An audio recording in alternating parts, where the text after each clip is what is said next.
Are you having trouble coming up with ideas for your next film?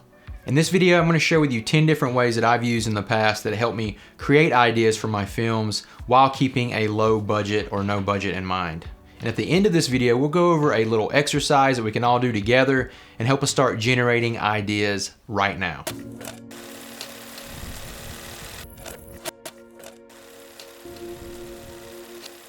This first idea involves using constraints. If you've ever watched this channel before, you know that I preach about using your available resources to help create your films. It's the absolute best way that helps you ensure you can actually finish your film without spending a ton of money, and you're not going to hit a bunch of roadblocks. Most filmmakers think that limitations or constraints actually limit your creativity. But in reality, using constraints or limitations are going to help you think outside of the box and help get those creative juices flowing and get your ideas down on paper even faster. Instead of asking what movie do I want to make, ask yourself what movie can I make using what I have available to me. To get started using this idea engine, all you need to do is get out a piece of paper or your phone and come up with 4 or 5 different things that you already have available to you to make your film. And limit your entire film idea to those things. That could be one location, one actor, one prop, a time limit, anything that forces you to constrain your ideas down to that one thing. That's how you're going to get this ball rolling. This works really well for no-budget filmmakers because it eliminates ideas that are just impossible for you to actually create.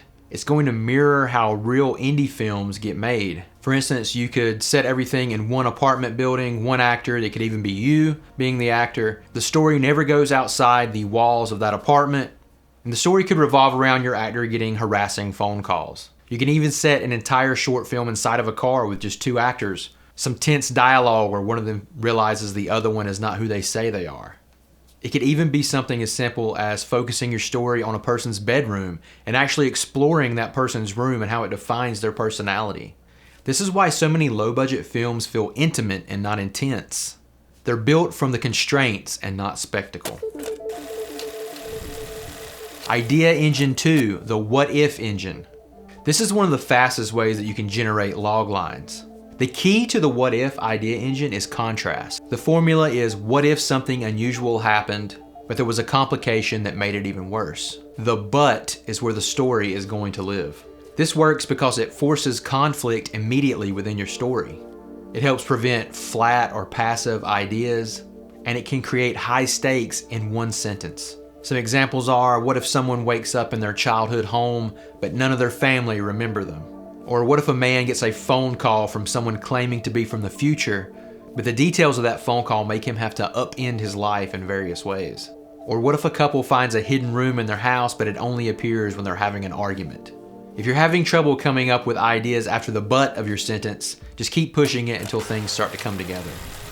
Idea engine 3, focusing on fears or anxieties. Sometimes our best ideas can come from our own personal fears. Think about a personal fear that you have, an anxiety, a memory of something scary that happened to you, something that you try to avoid thinking about because it's so terrifying. And then ask yourself how you can turn this into a memorable story idea that you can film. This idea works well because it creates emotional honesty within our stories. It can make performances feel more natural because our actors have something to relate to when they're trying to convey it on screen. And this is going to resonate with audiences on a subconscious and personal level. Everyone has something that they're afraid of. Some examples would be the fear of being watched. You could turn that into some sort of surveillance horror story. It could be something like the fear of abandonment. It could be about a character waking up and his entire family has disappeared. It could be about the fear of losing time, and it could be something ambiguous like a character keeps waking up at the same time every night and it just keeps resetting. Sound familiar? When we write things that we know and we have a personal relationship with, it's going to resonate with the audience. Even if the story is fictional, audiences can tell when a story is coming from a real place that we have experience with. Idea engine number 4, the everyday object. Horror thrillers and even dramas can all benefit from the familiar. The more normal the object, the more relatable it is to our audiences. To use this engine, just write down a list of things that you interact with every day. Your phone, the door, a mirror, your bed, or the television. Then ask yourself, what's something strange or relatable that could happen with this object? This idea engine works because these objects are instantly relatable. They're easy to film because we all have access to them. and it helps create better visual storytelling. Some examples could be a mirror that shows an alternate reality, a phone that's receiving creepy messages, or a door that leads to a parallel dimension. If the audience already understands the object, you're not going to need to explain it to them. Having an object as your set piece really helps get your creative juices flowing. For instance, in my short film, The Door, I used a prop door in the middle of the woods to help tell a story about a parallel dimension. Using a prop like this can help do a lot of the heavy lifting when it comes to storytelling. Idea Engine 5, the genre swap. This engine is about reframing well-known story ideas and not invention. Write down some boring or familiar scenarios like a breakup, a job interview, a family dinner, or even maybe a first date. Then you're going to tell that story through a different lens. This works because it instantly refreshes tired ideas. It helps you avoid cliches, and it can reveal tone-driven storytelling. Some examples would be a family dinner where everyone at the table has some sort of terrible secret, or a job interview that seems mundane at first, but the man slowly realizes he's being interviewed by shape-shifting aliens. This is where the story and the setting and the characters and everything can stay simple and not cost you a lot of money, but the idea behind everything does all of the heavy lifting. Idea Engine 6, the location secret. Sometimes a great location can do all of the heavy lifting for your story. For this engine, you're just going to write down all of the locations that you already have available to you to film. Pick out the most interesting one. Ask yourself, what's something really interesting that could happen at this location? Does it have a hidden secret that we don't know about? For my very first short film that I ever posted here on the channel, I made a short film called The Farmhouse, and it was all about a haunted farmhouse. The location itself did most of the heavy lifting in the story. There's hardly any dialogue, and the location itself becomes the star of the show. Having a great location to shoot in helps ground your story in reality. It's going to help reduce production complexity, and a lot of locations have a natural atmosphere that just bleeds through the screen. Some examples could be an old farmhouse like I mentioned. You could even use your local park, two characters talking on a park bench and realizing that their relationship is no longer going to work. You can let the location help dictate the story and the mood of your film. Idea Engine 7, the headline seed. Sometimes reality is stranger than fiction, but you should never try to recreate reality exactly. This engine takes real-world events and real-world news headlines and turns them on their head. Look through a list of past local headlines or even some national news headlines. Ideas like this work because they feel believable, they're grounded in reality. It can help give your story weight because people subconsciously know of stories they may have heard that are similar. And it taps into the shared curiosity that we all have with things like true crime, mystery, and drama. Some examples could be a mother returns after missing for 8 years. Or something like The Watcher House, where a family moves into a house and starts receiving threatening letters. Or someone receives a phone call from inside the house. The goal isn't really realism with this idea engine, it's just plausibility. Is this something that could actually happen in real life? Even if you don't end up using a headline that's actually occurred in real time, looking over some of these headlines can actually help generate some really great ideas. Idea Engine 8, studying films. One of the biggest mistakes a lot of filmmakers make is watching films just for entertainment purposes. Seeing images or other people's art is where a lot of our ideas are actually born. A single frame can suggest a backstory, a question, or a tone, a mood.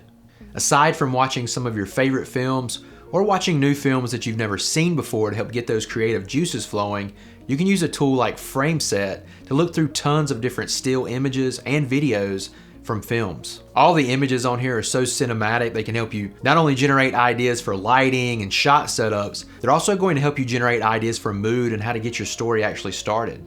While browsing through the stills, you can ask yourself questions like, why is the character framed this way? What are they thinking? What's the mood of this shot? What happened just before this moment that I'm seeing right now? Or you could even ask yourself, what's going to happen next after this frame? You're not copying, you're letting these images help get your creative juices flowing. And FrameSet happens to be the sponsor of today's video, so if you want to help support the channel, just click the link in the description below and you can check out FrameSet today. I highly recommend it. Idea engine 9, the story engine deck. Sometimes creativity can stall because we're too close to our own thoughts, or we're just under a lot of stress and we don't have time to think about things like that. Randomization can help us break patterns in our own thinking. I recently bought a product called the Story Engine Deck. It's a collection of cards with different story prompts on it. You can pull them out randomly and it will help you generate story ideas. Things like character, motivation, conflicts, events. Then you can connect them loosely and come up with your own ideas of how everything ties together. It helps you bypass overthinking. It can help create unexpected combinations that we would never think on our own. And it's also perfect to help us practice coming up with ideas. You can also buy new genre packs or new theme packs to help you expand the story engine deck. If you want to branch out into different genres like horror or steampunk, whatever, they have tons of different packs that you can add in and come up with even more ideas. They're not sponsoring this video, but I will leave a link in the description below so you can check it out. Idea engine 10, the logline filter. This is your final gate and every idea needs to pass through it. If you can't explain your film story in one sentence, then you don't really understand it yourself yet. This isn't really a way to generate new ideas, but it's going to help us refine the ones that we've already come up with. Any ideas that you've come up with using any of the previous idea engines we've discussed should pass the logline filter test. This matters because it helps us keep our ideas focused. It's going to help us refrain from creating bloated concepts which are going to cost us more money. And it's going to help clarify the tone and stakes of our film. A good logline doesn't necessarily have to be clever, it just has to be clear so that everyone can understand it.